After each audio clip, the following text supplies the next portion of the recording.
All right, today we are getting behind the wheel of a brand that's, well, it's way more than just a car company. It's become a symbol of engineering, of luxury, and of a very, very specific feeling when you're on the road. So let's dive into the story of BMW. But first, I want you to think about something.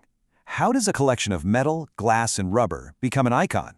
What is it that creates that powerful connection between a driver and their car? For BMW, the answer really boils down to a single, powerful promise. And there it is, ultimate driving pleasure. Now, this isn't just some clever marketing slogan somebody came up with. No, this is the core philosophy, the North Star that has guided their engineers for decades. And to really get how they deliver on this promise, we've got to go all the way back to the beginning. So let's start with Chapter 1, From Sky to Earth. Because, and you might not know this, the company famous for mastering the road actually started its journey way up in the clouds. The whole story comes down to this one critical pivot. See, back in 1916, they were founded as Bayerische Motorenwerke, that's Bavarian Motor Works, and they built aircraft engines. But then, after World War I, the Treaty of Versailles grounded them, literally. They weren't allowed to make them anymore. So, forced to adapt, they started making motorcycles, and then in 1928, they built their very first car, the Dixie. That single moment of survival completely redefined their future. And this brings us to one of the most famous myths in the car world. You've probably heard it. A lot of people think that iconic blue and white roundel is supposed to be a spinning propeller against a blue sky, a little nod to their aviation roots. But the truth? It's actually much more grounded. The colors are simply the blue and white of their home state, Bavaria. So how did coming back down to earth end up shaping their philosophy? Well, this is where BMW really starts to separate itself from the pack. They're not just building a car. They are meticulously engineering a feeling. At the very heart of that feeling is one simple ratio, 50-50. This is all about getting the perfect balance of weight between the front and the rear of the car. And when you nail that, the car has this incredible poise and stability, especially when you're taking a corner. It just feels planted, predictable, and unbelievably agile.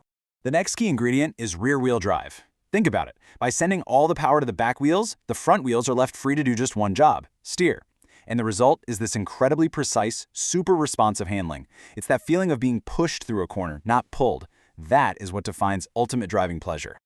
Okay, so with that core DNA totally established, how did BMW apply it to different kinds of cars? Well, they did it with their famous Series system, a car for pretty much every ambition. Each series really has its own unique personality. The 3 Series, that's the company's heart and soul. It's the benchmark sports sedan everyone else tries to beat. The 5 Series strikes that perfect sweet spot between business luxury and sporty performance. The 7 Series, that's the tech-filled flagship, kind of like a laboratory for all their future innovations. And the X Series proved that yes, even a family SUV could be an absolute blast to drive. But what happens when you take that whole engineering philosophy and just turn it all the way up to 11? Well, you get the M Power Beast. Just one letter, but it means everything. M stands for motorsport. From legendary icons like the original M3 to the modern monsters we see on the road today, the mission has always been the same. Take what you learn on the racetrack and put it in a car you can drive every single day. You see, what makes an M car so special is its incredible duality.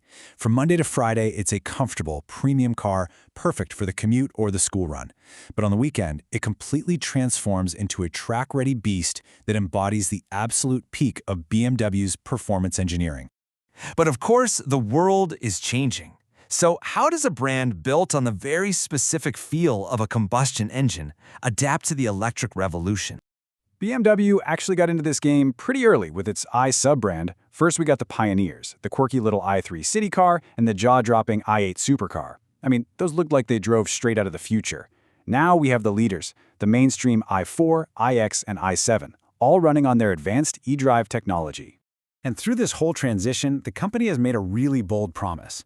This statement makes it crystal clear. The power source might change, but that core feeling, that intense focus on the driver, that is engineered to remain. They are absolutely determined to prove that electric cars can be just as engaging to drive. So when you distill it all down, what is the unmistakable BMW DNA? It's a relentless focus on precision engineering. It's an absolute, non-negotiable commitment to the driver's experience. It's a spirit of innovation and, at its heart, it's a statement of ambition for people who just love the challenge of the drive. Which leaves us with this one final, fascinating question. As technology evolves and cars get smarter, faster, and cleaner, what does driving pleasure even mean anymore? BMW is betting its entire future on the idea that this feeling is timeless, no matter what's powering the wheels. And honestly, that's a future that is going to be incredibly exciting to watch.